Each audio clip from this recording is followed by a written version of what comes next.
All right. 360 no scope this stream, baby. Right. Ladies and gentlemen, variations thereof, welcome to the Selectives Lorecast, a casual Elder Scrolls podcast. My name is Rotten Deadite, and with me today are... I am Andrew, also known as the White Guar. And I am Felix, also known as Banu Hana Masaishi. And, yay, okay, they just finished banging on my window outside, so we can actually do this thing. Today, we're continuing with the 36 Lessons of Vivec. We're starting with Sermon 4 today, which is kind of it's a little bit critical in the 36 Lessons in general, because it establishes, or Vivec helps establish her divinity, sort of, or the nature of her divinity, because, like we've mentioned before several times on this cast, that like when people ask what is a god, I think that was actually the name of the cast that we did, it's kind of hard to define in the Elder Scrolls universe, because there are a lot of different entities that have defined themselves as gods, or that other people have defined as gods. It's really kind of hard to lump them all into one sort of like classification, because they frankly are all over the place. Just to recap, Sermon 3 was Vivec escaping from the Dwemer, or being let go from the Dwemer in the simulacrum of the Neshman's wife, which is now sort of stumbling around.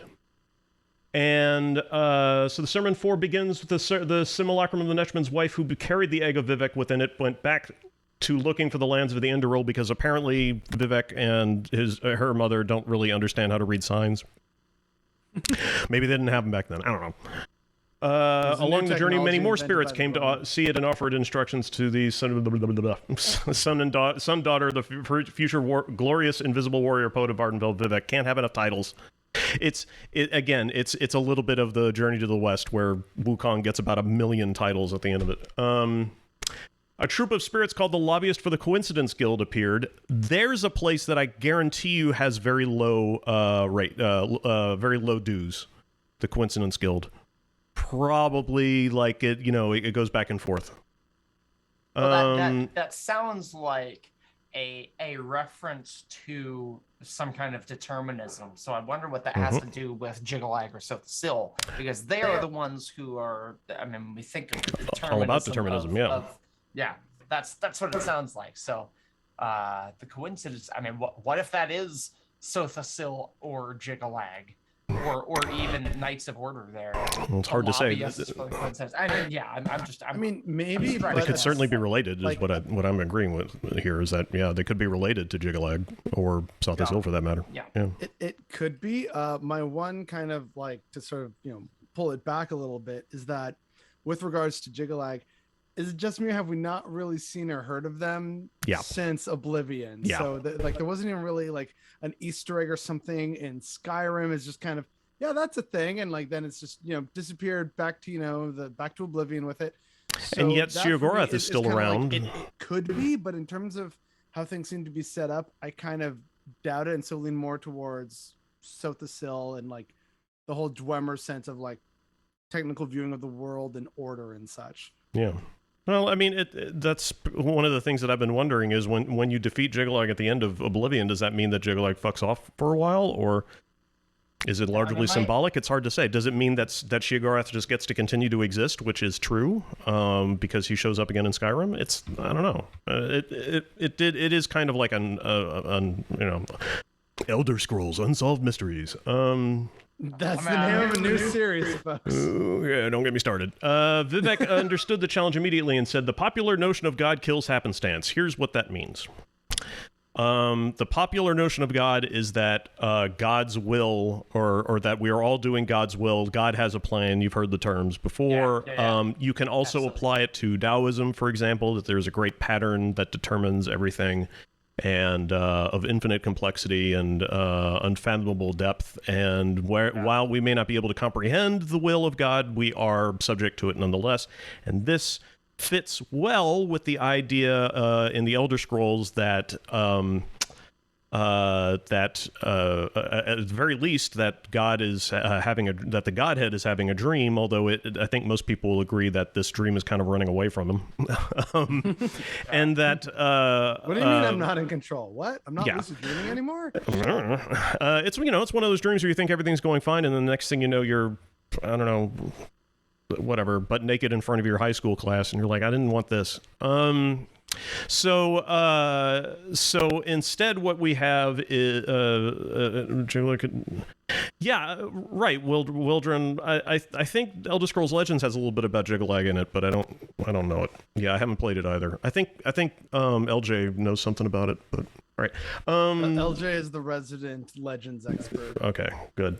I never like played. as close to one as I know personally. So when Vivec says the popular notion of God kills happenstance, what we're talking about here is the idea that if God is all-powerful and has created everything, or a God for that matter, is all-powerful and all-knowing, then the idea of a coincidence can't really happen. You can't really have coincidences because everything is going to be in that God's plan, within the scope of that God. I mean, again, one of the other things about the 36 lessons is that sometimes Vivec will use the phrase God and be talking about possibly herself or another God, like what we traditionally call gods, like the Aedra. Or the Godhead, or the God Godhead as a concept. Right. Just yeah. Referring to whatever is, meta from the current position. So it's hard to say. But in this particular situation, what I think Vivec is talking about is probably better. It would make a little bit more sense if the phrase "the popular notion of a god kills happenstance," because I don't think Vivec's discussing directly a particular all-knowing being. He's definitely talking about God, the idea. And so the head of the lobbyists, whose name is forgotten, tried to defend the concept's existence. He said saying something at the same time can be magical, which, I mean, that's happened to everybody. You say something at the same time as somebody else, and then you both yell jinx, and then you both count to 10 really fast, and then somebody owes somebody a Coke. That's how it works. Yeah. Yeah. Everybody knows that. Yeah. No, everybody knows that. Quiet, Felix. Everybody knows that. I don't know about the counting to 10 part. It was usually where we could say, jinx, you owe me a whatever. There was no counting. No, you have to count to 10. Pure speed. That's the rules. That's schoolyard rules, dude. You've been doing it wrong. No. No, the day an American tells me we've been doing shit wrong, it's a dark day in hell. No. Okay. Well, I'm just saying you need to go back over your life and reassess your entire belief structure, is all I'm saying. Yeah. All right. I'm just saying this is literally how it was in all the playgrounds where I grew up. Same. Then We can't both be right, Felix. Remember, there is no happenstance. Counting to 10, what kind of like weird polite like that? You already do enough math at school. It's about get that shit done on the playground. Okay? Right. So it seems like you can't count. Who counts? That children would take a low-level educational practice and apply it to schoolyard games, because they need that. They need the structure. Right? They're classrooms. Yeah. Mm-hmm. So they gotta find some other way. This is really more a reflection on the American education system rather than it is on my upbringing. Let's be 100%. clear about this. Oh yeah, totally. Although I would amend that. I think the education system, while yes, it could always use some reform, I think it's the American public who are the problem. Okay, A strain of anti-intellectualism causes parents to not care about their children's schoolwork, which means the children don't care about the schoolwork, which means when they have kids, they don't care about the schoolwork, and so on and so forth. Ignorance breeds ignorance. And I can sort of see that, but I would also challenge that. But that's not what we're here for today. We can have this debate a whole other time. Everybody can check off. Chat goes off the rails again, and then if that were on there twice, you could definitely. So as I was saying earlier, Vivec knew that to retain his divinity, that he must make a strong argument against luck, and this is what I meant before about the popular notion of God. If Vivec is going to insist that Vivec is the kind of God who is all-knowing and all-powerful, then Vivec is going to have to defeat the concept of coincidence, which is it makes a kind of sense. There's a lot of this kind of weird logic in the 36 lessons, and I think that we can all kind of comprehend, certainly in the setting of the Elder Scrolls universe, we can all kind of like formulate an idea of gods or extremely powerful beings that exist in a world that is still chaotic and uncontrollable. But in this particular circumstance, Vivec is trying to suggest that everything is going according to a plan. And what I also wanted to suggest, I don't think I did, but what I also wanted to suggest is the idea that by arguing this, Vivec is in fact creating the situation where Z is correct. So this kind of goes with my with one of the many theories I have about the 36 lessons, which is that they are Vivec writing herself into divinity. And so by creating a narrative, Vivec is therefore creating the history of her divinity, and therefore also like granting herself powers and that kind of shit. Would that qualify as Prolex Tower, do you think? I don't know what that word means. What'd you say? I don't think I heard you. It's one of the walking ways, the Prolex Tower. Oh yes. Okay, yeah, exactly. Yeah, I have a couple of times speculated that the actual creation of the 36 lessons might be the Prolex Tower, but I haven't really been able to seal the deal on that in my head yet. Yeah, like I don't 100% get it. It doesn't.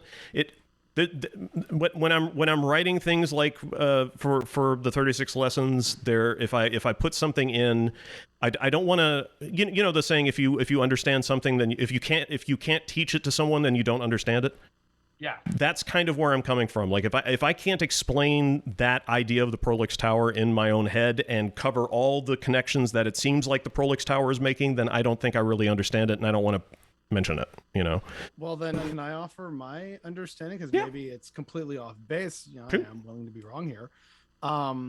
My understanding of the Prolex Tower was that it's more kind of about like how when you read and learn about a new subject and hopefully actually retain the knowledge and not just, you know, repeat the words. You say it's a vegetable is it, or like, you know, a potato is a kind of subterraneous tuber. It's like, so what do those words mean, right? Like if you don't actually comprehend it, then you haven't really learned it. And so for me, the Prolex Tower, the way I understood it, which again might be completely off base here, was that it's the process by which one reads up about godhood through a variety of sources, and through understanding actually what the authors are saying, one kind of has that light bulb moment, and that light bulb in that case is godhood or divinity. Mm-hmm. One reads oneself into divinity. So it's like, oh, hey, wait a second. Yeah, I'm kind of making some connections between what Mankar Cameron's saying and allegedly some of the words of Tiber Septim about I do this for you, Red Legions, for I love you. And now I'm hearing about like some weird stuff about like 36 lessons from some weird floating blue motherfucker over in Morrowind. Okay, blue and yellow. Wait a second. And then it's kind of like, oh, mm-hmm. The secret tower. Yeah, cool. Right. Mm-hmm. You know, like that's how I understand the Prolex Tower. Mm-hmm. It's a giant dong. Yeah, and that's basically how I understand it. So it's not about like one writes oneself into divinity. I think like that is kind of, you know, it might be a part of it, but my understanding of what the core concept of the Prolex Tower is one reads about divinity and understands it to the point that one then becomes divine oneself. Right. Yeah. I have a different understanding, but I don't want to get too far away from the point here. The sermons ain't that long. We got 2 hours, so. Well, that, and also I should mention that the Prolex Tower is also called the hurling disc, and so you get to. Yeah. I thought the hurling disc was just a wheel cosmology. Yeah, that's what I thought too. Hurled to reach heaven by violence. Yeah, that you have to ride the wheel in a certain way to make it to 12 o'clock or whatever. I'm sorry. I just had like one of those like terrible shitty meme ideas. It's Anu, and he's like, you know, like all this stuff is happening. It's got some subgraders going on. It's like this bitch empty. Yeet, and that's the hurling disc. Yeah. Okay. I know I'm a terrible person. Let's see. Let hope that works out for you. See how many updoots you get for that one. So, okay. So, Vivec says, and we're just going to run through this one real fast. Is not the sudden revelation of corresponding conditions and disparate elements that gel at the moment of the coincidence one of the prerequisites to being in fact coincidental? Synchronicity comes out of repeated coincidences at the lowest level. Further examination shows that it is the utter power of the sheer number of coincidences that lead one to the idea that synchronicity is guided by something more than chance. Therefore, synchronicity ends up invalidating the concept of the coincidental, even though they are symptomatic signs that bring it to the surface. Yes, I totally understood that. Now, once again, but in English. Yeah. Let's see. It's not the sudden revelation of corresponding conditions. So knowing what's happening in different elements that gel at the moment. So just because two things happen coincidentally doesn't mean that there's a Yeah, it doesn't mean that it is coincidental. Yeah, synchronicity comes out of repeated coincidences at the lowest. So primarily there are repeated coincidences that have to happen. So he's talking about a pattern. Exactly. The pattern of chaos is therefore a pattern, and therefore. So that must be what Darius studies, which would explain why he's so confused by the prisoner showing up. Oh, you don't fit into this mathematically. Right. You are not a product of the synchronicity. Yeah. Kennemeister's got it in chat. Yeah. Too many coincidences mean there's no such thing as coincidence. Yeah. If it was total chaos, then it would all be just one big fuzz and nothing. There would be no pattern, and therefore. So then gets into a different aspect of all. Yeah. So this argument itself is whether or not there is the popular notion of God. Yeah. Coincidence is irrelevant in and of itself. It already doesn't matter. You're talking about things that are irrelevant. Yeah. Well, I mean, but I think what Vivec is also arguing is for the existence of the popular notion of God, or the possibility of the popular notion of God, and by arguing the fact that two things can happen at the same time creates a pattern, and pattern is therefore order, and therefore, or it's like what you perceive as chaos in the micro, in the macro is actually pattern and will. Yeah. So which makes a lot of sense when you when you think about it from Vivek's perspective, the idea that if you think coincidence exists, then you're not seeing the forest for the trees. Yeah. Okay. Well, that, funnily enough, that syncs up with my own ideas of the Godhead. It's yes, the dream is chaotic, but it's all contained within the Godhead, because all things are metaphorical for what's going on in the mind of the Godhead. And I mean, bear in mind, viewers, I adhere to the notion that the Godhead is a literal normal person just dreaming. That does not mean you have to do that. It's just what I like, because I think it's neat. It makes us all gods. Which is at some point in the middle of the night. Real quick, I also want to say, saying that last little analogy there about missing the forest for the trees is actually really clever, because, and at least this is my opinion on the whole thing, people seem to view plants and just the natural world as chaos, and it can be chaotic. But for example, with regards to plants and trees, there's a lot of mathematical equilibrium that goes into that. So they finally figured out that if you actually take a tree and measure it at its widest point, and then you also calculate from the very tips of the furthest branches, if you collected all of it together, you're somehow able to stack a tree up into a single unified column, the circumference would be the same. And so they actually went to several trees and tried this out, and it was correct. So even though trees kind of look like, you can never guarantee which branch goes where, and some may snap off, and yes, that's true. But in terms of how the tree grows, it is like ordained by a mathematical equation. It's the same with like leaves branching off in like pairs of 1 or 2 or 3 or alternating. We are actually surrounded by math everywhere in the natural world, even though it can seem and feel very chaotic and strewn about. It's not like like a neatly arranged French garden or whatever, neatly trimmed. But there is definitely order and math going on behind the scenes that we don't fully recognize. Right. And that's why conspiracy theories are real, and the deep state's out to get you, kids. Well, that's why the Democrats are all pedophiles. And for those of you interested in that, look up the golden ratio. It's something that's discovered in nature all the time. If you've ever seen that it's an image of multiple rectangles forming with a spiral. Yeah. That is the golden ratio, and it has to do with like Felix was saying, you know, like the distance between the bottommost branches to the next ones, and then from those ones to the next ones up. Right. It's the same ratio. Yeah. It's always a similar kind of. Isn't the golden ratio related to the Fibonacci sequence in some way? Yes. Yes, Okay. that's Fair. exactly what it that's- derives from, which is why people never shut the fuck up about the Tool song that you use. Thank you. I was just about to fucking mention that. I was thinking that the a whole lot of Tool fans song. in chat just got an erection. Yeah. I mean, like, to be fair, it's a good song, but it's like, I fucking know. Everyone knows at this point. Did you know that this song by Tool used the golden ratio? Which Except is it about doesn't. this whole, mathematical probability that was discovered by Da Vinci. Except it doesn't. Yes, because y'all never shut the fuck But it up doesn't. about it. It doesn't. They interviewed Tool and Maynard was like, no, that's horseshit. We didn't do any of that crap.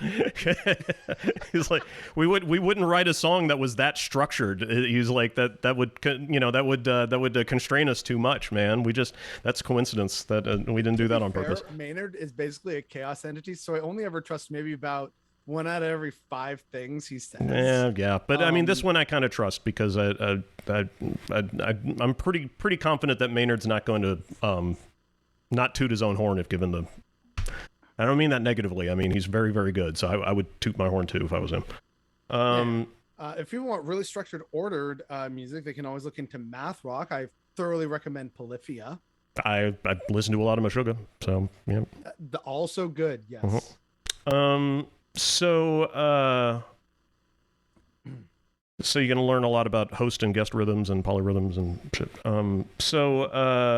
Anyway, thus was coincidence destroyed in the land of the Velothi. Tweet pop done. We're done. That was it. That was coincidence. You can say goodbye. Don't let the door split. Don't let the door hit you where the good Lord split you. Then an old bone of the earth rose up before the simulacrum of the Netchman's wife and said, if you are to be born a ruling king of the world, you must confuse it with new words. Send me into pondering. So what old bone is this? I mean, most people think earth bones, but they think Adra. Right? Is that even? Yeah, Eldofe is what UESP is linking to. I'm not ruling out the possibility that that's what Kirkbride was thinking, but my fan went off. But it's but the question is really, what Elnofe, what Atada or what Adra would show up and want to be confused by things. And also, I'm not actually looking for a legitimate answer to this because I'm also not suggesting that one culture has got the Adra on lock. So, but it's just something to think about. So Vivec says. Do you want to give it a shot? I'm actually suggesting that there is no answer, but like which the Earthbone wants to be confused? Yeah, like I don't think it's one particular Adra.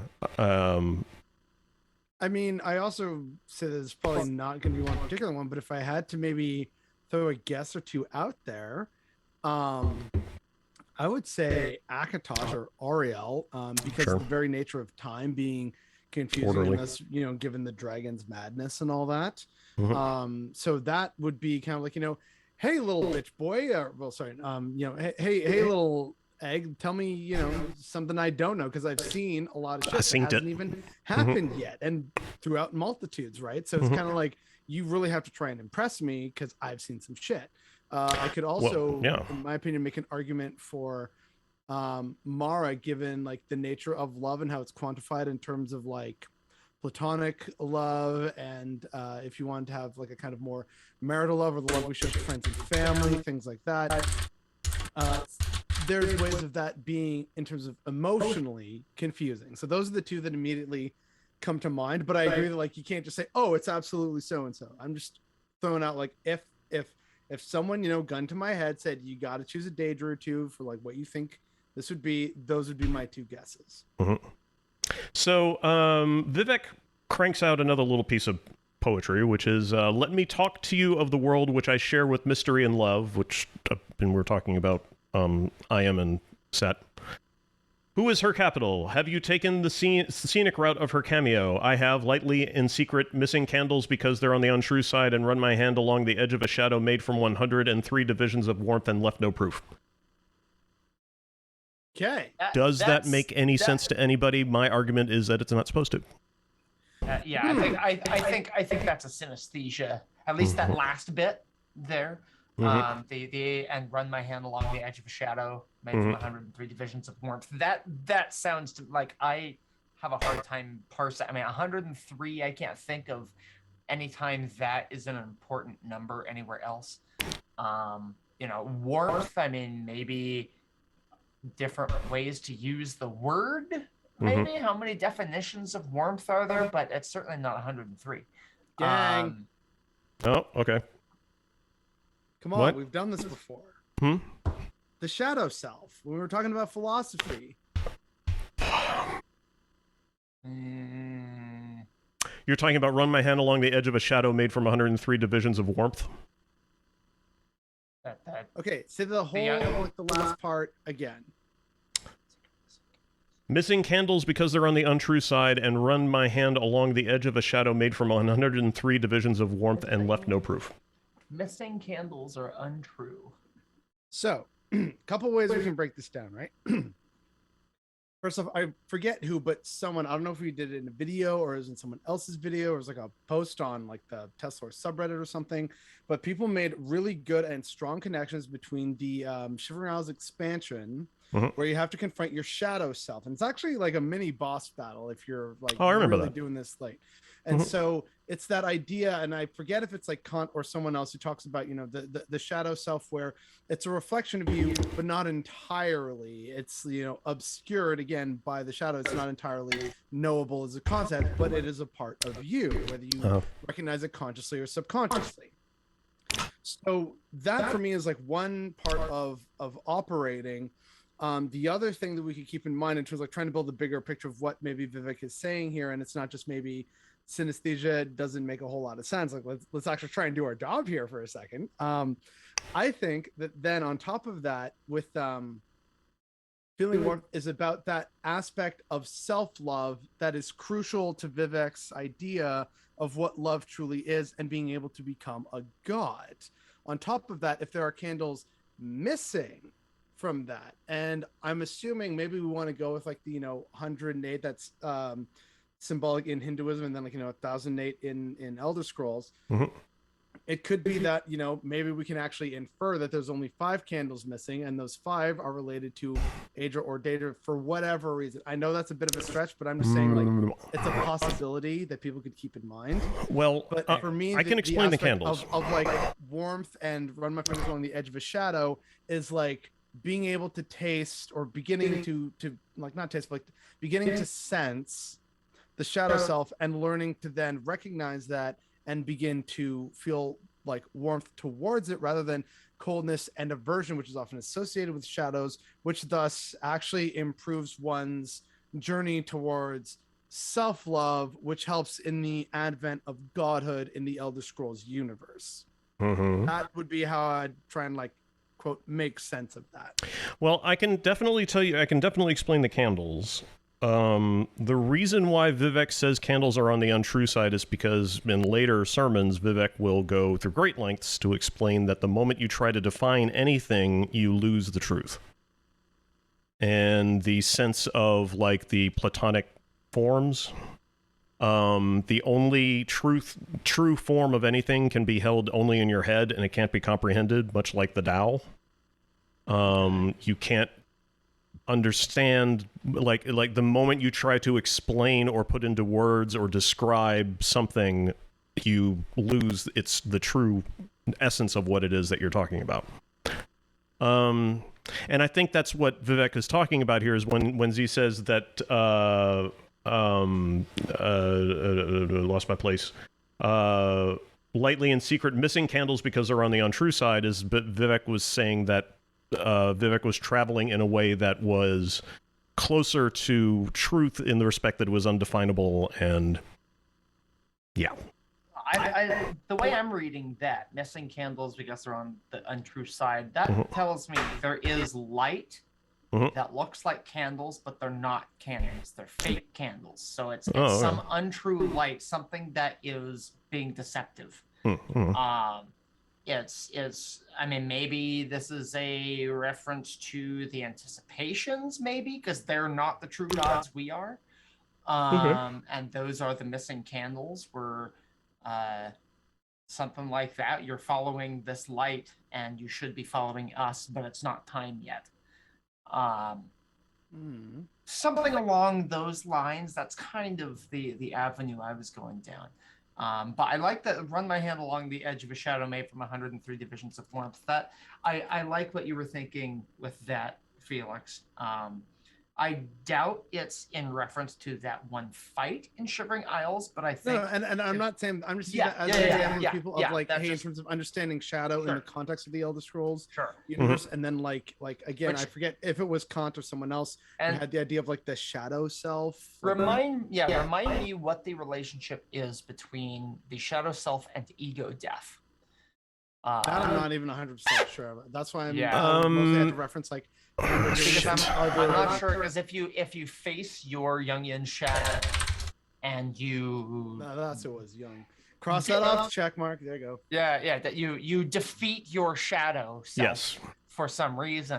Right. Is that not a path to ego death? It I don't know if it's the path, but it is a way that Jung talked about obtaining ego death. Okay, so it sounds like, I mean, perhaps that's what Vivec is discussing, is ego death. You have to kill yourself. You have to be, you are that missing candle. Well, you are that life that's not really yours, maybe? Yeah. The way I understand the shadow self and its relation to the ego is that Jung was trying to suggest that weird. Was that something on my monitor? Yes. Okay. That Jung was trying to suggest that the shadow self is like an evil, the evil part of our personalities that we have to learn to confront and identify and absorb or transform or etc. Like basically, confront is the right word. However you do it. What I think Padme is.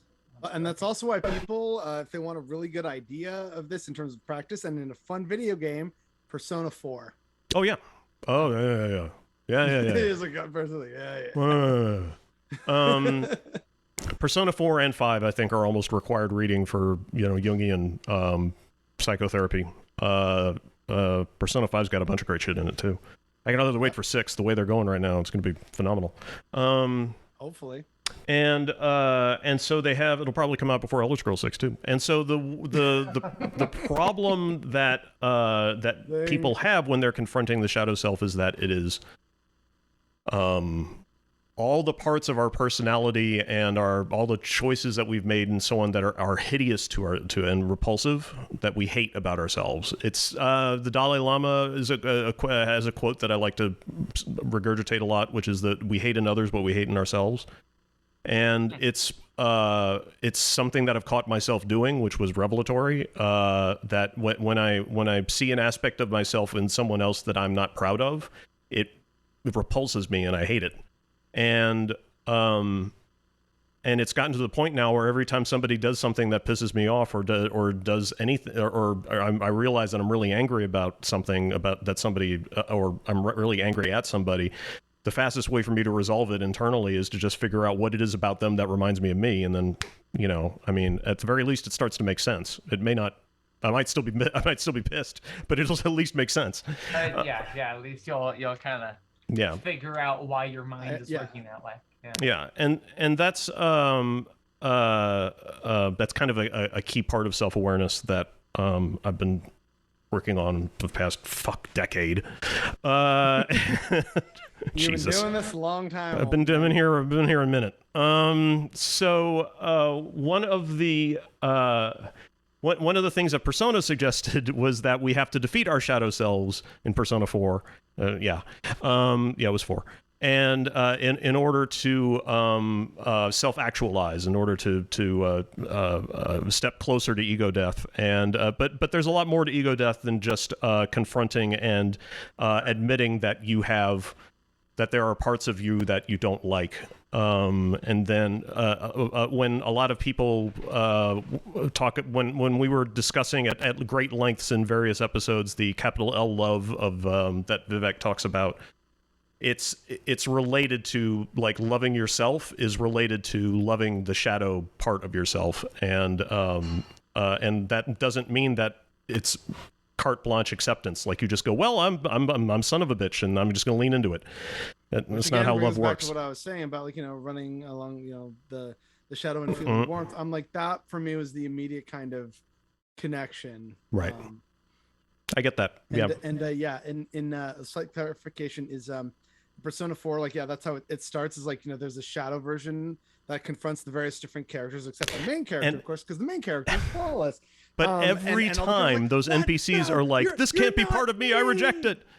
And you just want the main character to just go, listen, you're about to meet, like, a dark version of yourself, okay? Whatever you do, don't reject it, That would have resolved a lot of problems. Well, also, it's impossible to do, but...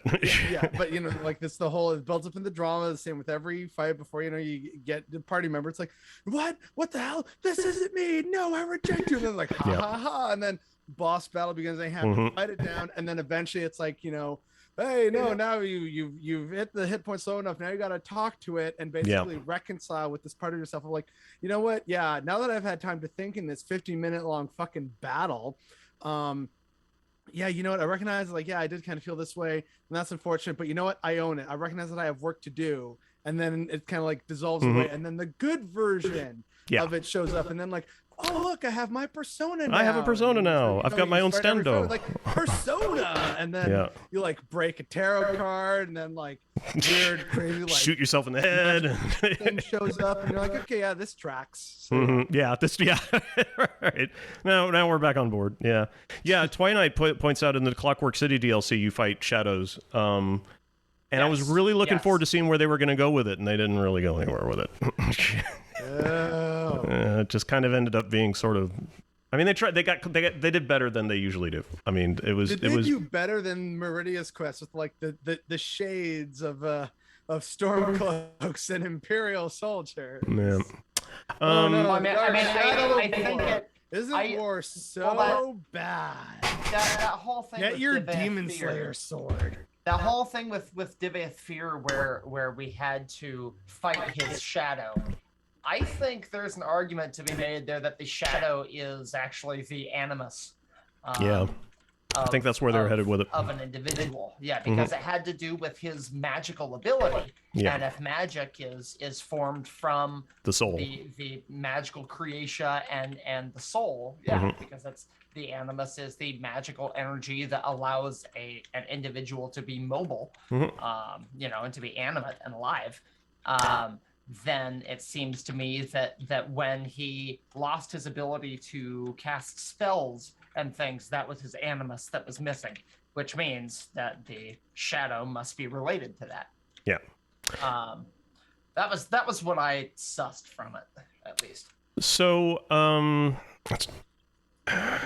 yeah. So okay. So let me get past this part. At this, the old bone folded unto itself 20 times until it became akin to milk, which Vivec drank, becoming a ruling king of the world. So I don't know if 20 times is significant. I think we could probably read stuff into that number, but there's nothing that I've been able to come up with that's really hyper firm on 20. I think it's just sort of a number. I know that there's things like, there's a geometrical limit. There's a way to calculate how often you can fold something until it becomes impossible to fold, but it has more to do with, like, surface tension, surface physics or something. I can't remember. Pliability. Isn't it like 8 times or something? There's a piece of paper. The study is that, like, how many times can you fold a piece of paper, and the theoretical limit by just pure math is 12 times. Yeah. Well, and that's why in one of the more recent seasons of Rick and Morty, when he realizes that he's in a simulation, he goes, "All right, Jerry, I'm gonna need you to get up and fold yourself 12 times." He goes, "All right." He gets up and he starts to fold himself. Yeah, I can't remember that. Yeah. He can only get like 6, and he's like, "Come on, 6? Are you guys even trying with this hardware? Come on." Yeah. So it becomes like milk, which Vivec drinks. Which I mean, yeah. Of course, there's the DNA concept of semen, possibly, which we get a lot of that in 36 lessons. Yeah. But also, there's milk is used pretty often in a lot of rituals in a whole bunch of religions as a. I feel like it can be taken biblically too. Yeah. Because the promised land of the Hebrews was the land of milk and honey or something like that. And so that was, I mean, it sounds to me like it's a euphemism for prosperity, maybe in that sense. So, I'm not sure that it fits either. We're touching on something that I can rant about for a little bit. So, in terms of a lot of quote unquote ancient civilizations, which is where a lot of this comes from, especially in the Indo-European classical tradition, we have to remind ourselves that we are talking about people that for the longest time were either, started out as pastoralists and then went to agriculture. But both of those necessitated the use of what we consider old world farming animals. This is where we get things like cows and sheep and goats. So the product from yaks, of course. So the products from these were also tied into, in what many people had was a cyclical view of nature. It ties into birth, like, the birth, right. Like a cow has her babies, baby grows up on the milk. We can also eat the milk. Look at all the various different things we can, make from milk. We can make cheese, butter. Our wives cream, produce milk when they're pregnant. Off the very top. Yeah, exactly. Right. Weird, but yeah. Cheese was a happy accident. And so, for a lot of places, if you break this down, like certain heavenly realms to the Zoroastrians were lands that were, there's one that describes like the true kingdom of heaven in Hinduism, where it describes it as a land where like it rains ghee, or like ghee is somehow involved. Ghee is clarified butter, but of course one has to remember that is a product that comes from the famous cows in India, which are seen as Shiva's vehicle, because Shiva's a great destroyer, and like cows can destroy, but they can also renew. They're a necessary part of life. Like there's a whole tied in thing and about using them to revere them for all that they give you. Like there's a whole bunch of different things I'm grossly just skipping over right now. I know it's hard to sum up 6,000 years of religion and history, right? What? Come on. I'm just saying this all ties into it, right? It's where you see the same with the various Mongol tribes about, oh yes, yak's milk and blood will make you strong, will make you a good warrior. So, when you have that kind of context in mind about milk and its uses and how it's nourishing, it's strengthening, it comes from something of the earth that sustains you, that you can master or control in terms like pastoralism, or it's used to plow the fields for agricultural reasons.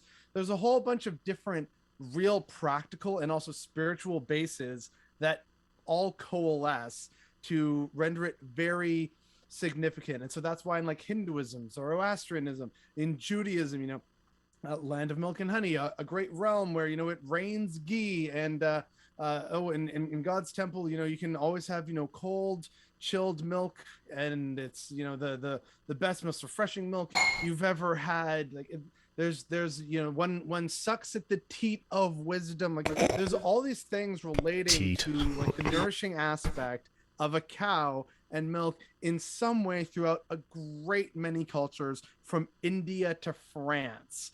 And again, that's also where like you have like the Indo-European history. That's kind of where it came from. Yeah. Which is why it doesn't necessarily track in, say, North American indigenous cosmology and use of animals in that regard, right? So there is that needs to be kept in mind. But broadly speaking, that's kind of why there's all this, why is it about land of milk and honey? Because it's nourishing, it's enriching, it's life sustaining because of fat, calcium, certain other trace minerals.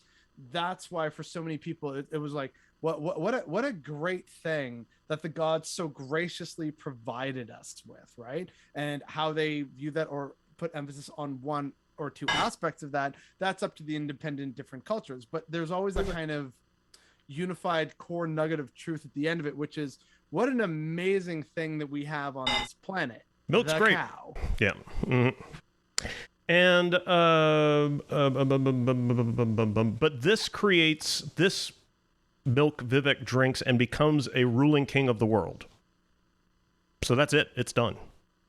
Like you gotta like Vivec writes the entirety of the 36 lessons of Vivec to teach people how to become ruling kings, and he just got it done with a glass of milk. Well, again, is it milk or is it semen or is it like milk is supposed to be a metaphor for something else? It's akin to milk. Wink. Wink. Okay, so finally the Chancellor of Exactitude appeared, and he was perfect to look upon from every angle. It's got that glow up. It's gotta be Jiggle-lag. It's gotta be. Vivec understood the challenge immediately and said, semen is really good for the skin, so, you know. Certitude is for puzzle box logicians and girls of white glamour who harbor it on their own time. I am a letter written in uncertainty, and don't you wish James was here today? Yes, yes, but also I'm just like, you know, white girls. Yeah. Oh my God, have you seen the back? And Vivec's too much of a bad bitch for this shit. That shit is basic. Dude, my wife, when she is drunk, is peak white girl. Yeah. It's pretty hilarious. Mm-hmm. I hope your wife doesn't watch these. Yeah, she doesn't. So she did. She'd own up to it. So She what does. are puzzle box logicians, do you think? Dwemer. Yeah. You think the Dwemer puzzle box? Is that what we're thinking of? That's kind That's of the only other thing we know about. Yeah, I mean, It's literally the first obnoxious quest. We're like, oh, apparently it was in like the grand fucking lobby, but we all missed it, even with our torches. And we explored an entire fucking dungeon, and then went back to the start and couldn't figure it out. And so we did it 3 more fucking times just to experience farming, and then eventually had to go and look in the fucking walkthrough and realize, oh it's my on a shelf. fucking God, it's in the front fucking lobby. Either that or Vec is just saying, yeah, if you're certain you're a nerd. Mm-hmm. That too. I mean, yes. Nerd. Sorry, Yep. I just had to get that Morrowind rant off my chest. Yeah. It's been there Certitude for decades. Certitude is for nerds and girls. Yeah. Nerdy girls in particular. Yeah. I'm a letter written in uncertainty, bitch. You don't know what I'm doing. Yeah, I'm a bad bitch. I mean, that almost sounds like an argument for Vivec being. It does kind of. Yeah, it does kind of. But Yeah. I don't think like it the is. movie Heathers. So the Chancellor bowed his head and smiled 50 different and perfect ways all at once. He pulled the astrolabe of the universe from his robe and broke it in half, handing both halves to the egg image of Vivec. Vivec laughed and said, "Yes, I know, the slave labor of the senses is as selfish as polar ice and worsens when energies are spent on a life others regard as fortunate. To be a ruling king will have to suffer much that cannot be suffered and to weigh matters that no astrolabe or compass can measure." Okay. I was reading that, and wait, let me read it again. Well, while Where you're is it? reading, Check like those, a nerd. Yes, I know, slave labor of the senses. So the slave labor of the senses, that sounds like empiricism, Right. which is it's selfish as polar ice in that it hoards memory. I brought up in the New Whirling School, I brought up the Ayatana, the sense sphere of the human body in Buddhism. It's one of the fundamental things that Buddhists use when they're one of the fundamental models that Buddhists use when they talk about how the universe is illusory because it's being filtered through this sphere of horseshit. And worsens when energies are spent on life others regard as fortunate. So if you're spending time concerned about your own livelihood, you're doing it wrong. Well, and also, if other people consider your life to be fortunate, that means you haven't suffered enough. Is what he's getting at. Yeah, I mean, it's almost like it's why Siddhartha left the palace. It's a criticism of privilege. Mm-hmm. Yeah. It's basically like another similar example, because I obviously don't want to be the only one left out of this to offer my piece of this. It's also similar to how, for a lot of people, and I want to stress here, this isn't just, conservatives or liberals, but a lot of people seem to view their own lived experience as the default, right? Right. So, you know, hey, Which- I got my white friends who, you know, they can't understand some of the racism that I've experienced. At the same time, I can't understand what women have experienced, right? Well, but and in defense of people in general, that perspective is not necessarily a selfish or ignorant one, because a lot of people consider themselves to be boring, like normal, like average, unexceptional people. And so they assume that because they grew up the way they did, that that's the normal way of growing up. It's not a, you know, well, everybody's like me because I'm awesome. It's I'm not interesting, and so everybody's probably had the same experiences as me, so they don't really take the opportunity to think outside of that, you know. Well, and or that's why I mentioned you know. that, you know, it's not political or anything. It's that a lot of people through their own lived experiences. That's why when I first heard, you know, from women just casually mentioning, yeah, you know, I always check the back seat of my car. And I'm like, wait, what? Why? Why would you do that? Someone's back there. I'm like, oh, no one's God, going to that be makes a back there. terrifying amount of sense. But it's not something that I ever had to think about or worry about as a cis hetero man, right? So, you know, that's sort of just the core point that I want to kind of try and stress to people is that, like, don't see it as an attack on me trying to make justifications, nor is it, you know, like a willful ignorance. It's just we don't know. We don't know. We don't know. So here's something that I would like everybody, because I assume probably, honestly, knowing what I know about video games, this is probably at least a little bit correct. The majority of our readers statistically are probably going to be men. What I would ask our male listeners and watchers to do is find a woman of your age, or older, or whatever, and if you are like good friends with them, good enough friends to ask this question, don't fucking ask everybody. But if you're good enough friends to ask this question, ask them to tell you a story of something that a guy did that was really creepy or dangerous.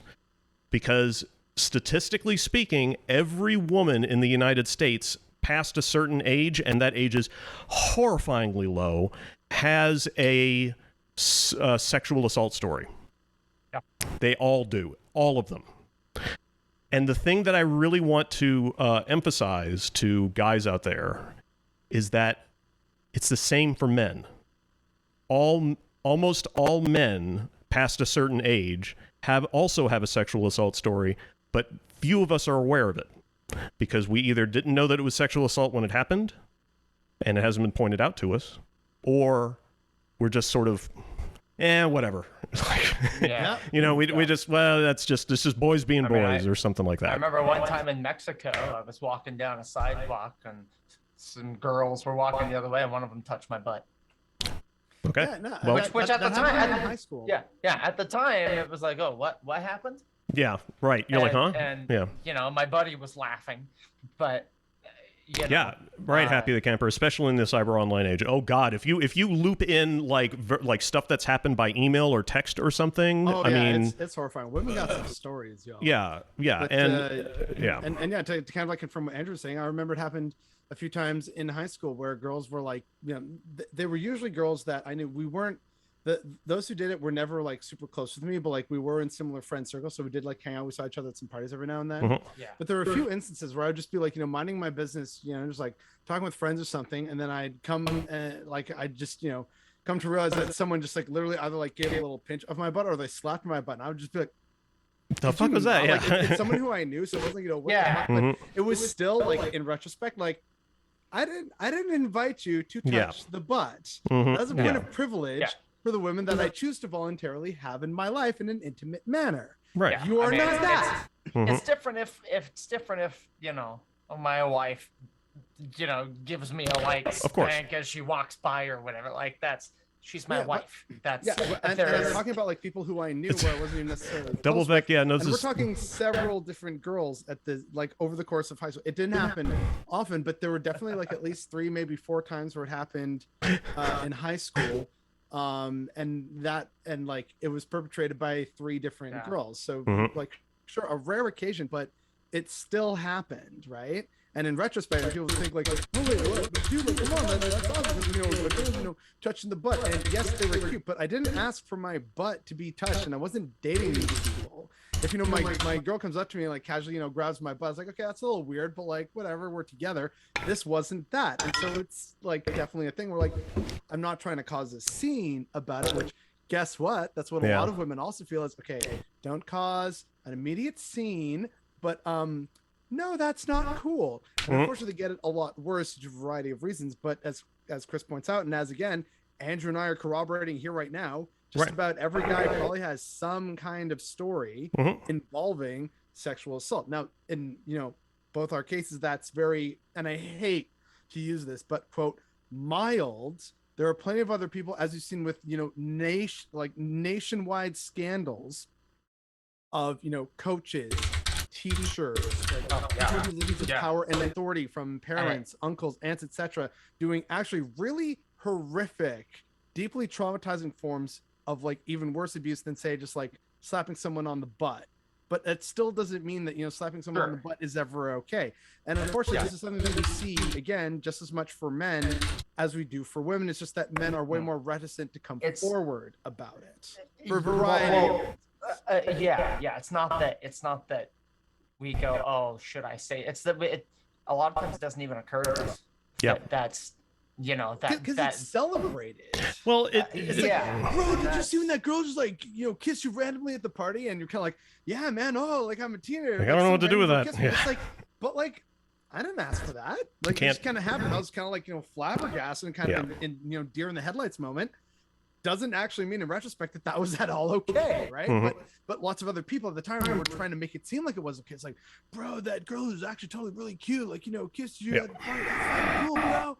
And it's like, actually, let's evaluate that a little bit. Well, this is kind of something that I think Western cultural in Western cultures men are finally coming around to, and the more that we sort of confront it in our own lives, the more we become aware of how often men do it to women in Western cultures.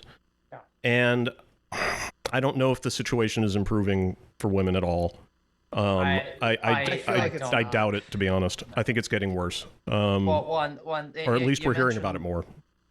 You mentioned things about teachers, and those instances in particular sicken me, because as a male teacher myself, I now have to and I mean, I need to preface this as it's not about me, it's about the students. But as a fact of my job, I have to be more conscious about what I do and what I say, because I refuse to be associated with those teachers. And it gets difficult because I really have to pay attention to what comes out of my face. I have to observe, if a student wants a hug, okay, that's fine, but it's got to be a side hug, no full arm thing.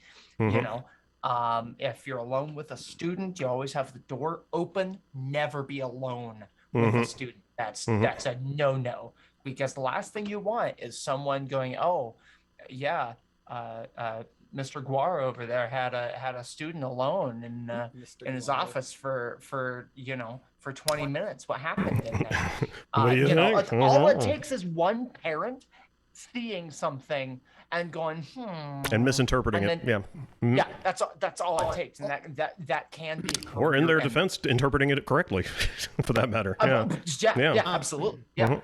One thing that I would add to that is, like, I can corroborate what Andrew's saying because I have been a teacher, but overseas, and it was in Spain, and it was actually like a very incredibly strong moment of culture shock when I saw that students were actually giving teachers like full, around like the body hugs, and the teachers were like more or less responding, not quite in the same way, but just like, oh yes, like arms on a little bit, like, yes, thank you very much. And I was like, wait, what? Like, this is unacceptable where I come from. People were like, but no, like, this is actually a form of bonding between teachers and students, and that fosters greater trust and respect between all parties and caring. Like, this is actually, in our opinion, a way more better beneficial way of having things. And that for me was like, no, I'm sorry. If I like hugged a student in Canada, there would be so many questions. I would probably also be brought to trial. There'd be YouTube videos. Yes. Well, not to mention, especially in the U.S., we've got, teachers are groomers. This is a new discipline. I mean, it's my wife and I were watching an episode of Stranger Things the other night. Why would you do that? And I don't know, because it's awesome. Is that show good? I don't I haven't heard anything about it. We haven't finished the whole season, but without getting spoilers, there's a part where a figure of authority, like a teacher or a therapist or something, a student shows up to her house, which is unusual in its own right. And then she invited the child in. Oh, yeah, don't you ever do that? Oh. My mind went off. I was like, no, you step outside. You go stand on the fucking porch where people can see you. You don't invite her in. That's terrible. Andrew, it's possible that show might not be very realistic. I mean, my wife said it was also the 80s. So, I mean... okay, yeah, I can kind of get, because there wasn't that danger. Or I mean, maybe there was a perceived sense of danger. Yes, though. there we go. But in the 80s and the early 90s, in New Orleans East, I used to be able to take my bike out and ride around the neighborhood unsupervised. Can't do that shit these days. Like, 90s kid. Oftentimes, like, okay, cool, just be back by dinner time or lunch or whatever. We got to go somewhere. That was the days. But again, to sort of corroborate more of what Andrew was saying is, sure, like the whole hugging thing aspect was different in Spain, but it's still very much like, never have a student and like teacher one-on-one.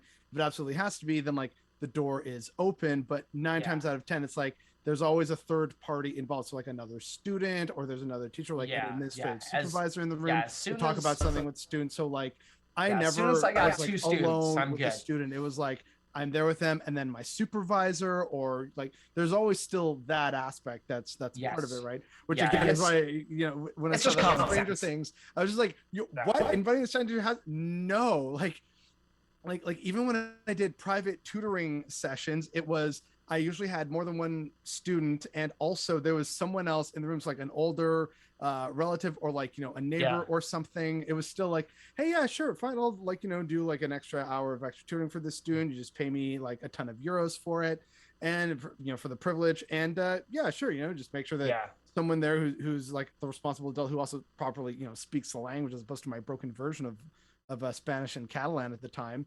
It's like, so like there's all those extra little safety measures, right? And like that just, again, like you said, Andrew, threw me for a loop. Like, just come on in down to my basement office. I'm like, what? No. Like, what are you doing? Like, I need an adult. Understand that it's like that was for the show, but it's like, this is like setting it helps drive the my plot. teacher That's alarm fine. bells. Yeah, it was. I kind of squirmed a little bit when that happened. I just immediately yelled at the team. I was like, oh, this is how I know that they didn't have someone to actually corroborate if this is standard policy or not. Which is also why a lot of fight scenes and like military scenes stand out to me, because I have enough military bros in my friend circle where they're like, actually, this is a very poor understanding of how we engage in firefights. I'm like, interesting. Tell me more. Yeah. Well, that's why I know we are so off the rails. Yeah. Another one for the bingo. Well, we're at the end of the sermon. There's nothing else to talk about. So yeah, I mean, that's fair. But that's why I like watching the Corridor digital videos. Oh yeah. They have the Corridor Crew channel, where it's like the behind the scenes VFX artists react. Yeah. They get stunt people react. Those are a lot of fun. And I've seen, they've had sword masters react to sword fights. Those are really cool. In fact, there was one of those where they ended up using advice from a sword master to help choreograph a lightsaber duel. I've seen that one. It's really good. Yeah. As if the lightsabers were exactly as we think they should work in physics, right? Like if you're getting touched with it, that's it. Your arm's off. You're losing a limb. So how does that affect how we fight? And it was really fascinating to watch that, side by side. Let's go, Anakin and Obi-Wan fight versus this fight. And they're very different. Swords swirling around each other and stuff. Like, nah. Well, I remember in one of these episodes they also looked at a lightsaber fight, and the choreographer, the sword guy, was like, what strikes me as interesting is that they put so much physical force behind the blow. If it's made of light, it's not that heavy. It shouldn't require that much force. Yeah, except the props they were using were like had weight on them. So but they have to sell it for drama. to add drama that too, to the shot. Yeah. And also, much as I do have my issues with the Plinkett Review Star Wars films, the prequels, I fucking love those. They raise a lot of good points, but at the same time, it's also kind of like, dude, what's wrong with your face? No, they're great. I do love them, but I do have like some criticisms of them. But one of the good points that they made was that in the original trilogy, the lightsaber fights were more about the externalization of the characters rather than about the cool fight itself. Whereas once we had, and also, a limitation of the technology, it was obviously more expensive to do the illumination of the lightsabers in like post-production, stuff like that. So, there were like real world limitations, but also, story-driven elements of it. And it's also why you see with Luke's final fight with Vader on the second Death Star. And sorry, spoilers for anyone who still hasn't seen this. At one point when he's actually mad, when Vader threatens to, convert Leia to the dark side, Luke is just like, in pure emotion, just swinging around, hitting and just like wailing on Vader in like anger and frustration and fear. Yes, like what Andrew's doing. And so, that's kind of how, that was, again, like for the drama and for what the characters were doing at that time. Whereas obviously, if we try and think of, how physically this would happen, there would be no need for that. They'd kind of probably just like, bounce off each other kind of awkwardly and like just slice through stuff. But it's about showing, Luke losing control and Vader having to backpedal, which we're not used to seeing. We're used to seeing this dude in control, right? Like he walks on to scene and he's like, some dead bodies. That's unfortunate. Time for me to force choke some intel out of me. Come on, find it. I'm a bad dude. And now here he is like, oh shit, oh fuck, what? So like it's part of the storytelling rather than, oh well, if we're actually thinking, super nerdily about this, how does a lightsaber work? That would obviously be very different. But it's about the stories and the characters. Yeah, sure it is. My buddy who I play D&D with, he got this replica. This is a custom-made lightsaber from Disney World. From the I guess this is like a $300 lightsaber, like this part. The blade, I guess, is pretty cheap to replace in case it breaks, but it is rated for dueling. But they're like $30 for one of these in case you break it. And it makes noise, and then if you take it apart, there's a kyber crystal inside too. Oh, that's cute. So you can go and do this workshop and build your own lightsaber. And well, you can't anymore. They're letting you do that. No, they did some. They had a problem with people stealing stuff. So now you have to request things, and then a Disney employee goes over and builds it for you. Yeah, which is very hands off and not great. Yeah, must have been stealing stuff. But he. I mean, like, works... is Disney really going to miss that money? Let's be real here. Yeah, it's not about whether they're missing the money. It's about the fact that it was a fun thing that fans used to get to do that they can't do anymore. That's the tragedy of it. It's, Yeah, the tragedy of the house. My buddy works at what's effectively an orphanage. It's not really an orphanage; it's a little more complicated than that. But they went to Disney World, and he had to stay behind to be on the property. And they were like, "Oh, we got to bring him back something." So they brought him back this lightsaber, and then he brought it over for D&D because he wanted to show it off. And then he was like, "Can I store this here? I don't trust the kids." Did not. Yeah. So I was like, "Yeah, that's." I feel that's so hard. Yeah. So this is not mine. But it is kind of cool to take out, turn off all the lights, and wave it around a little bit. But oh yeah, you got to do the Star Wars nerd thing. Yeah. It's escapism. It's fantasy. It's fun. It's a part of human history. Sure. My wife and I were talking about growing up with properties. Like, I'm going to stop the cast here. Okay. I'm going to stop recording. So thanks, everybody, for tuning in.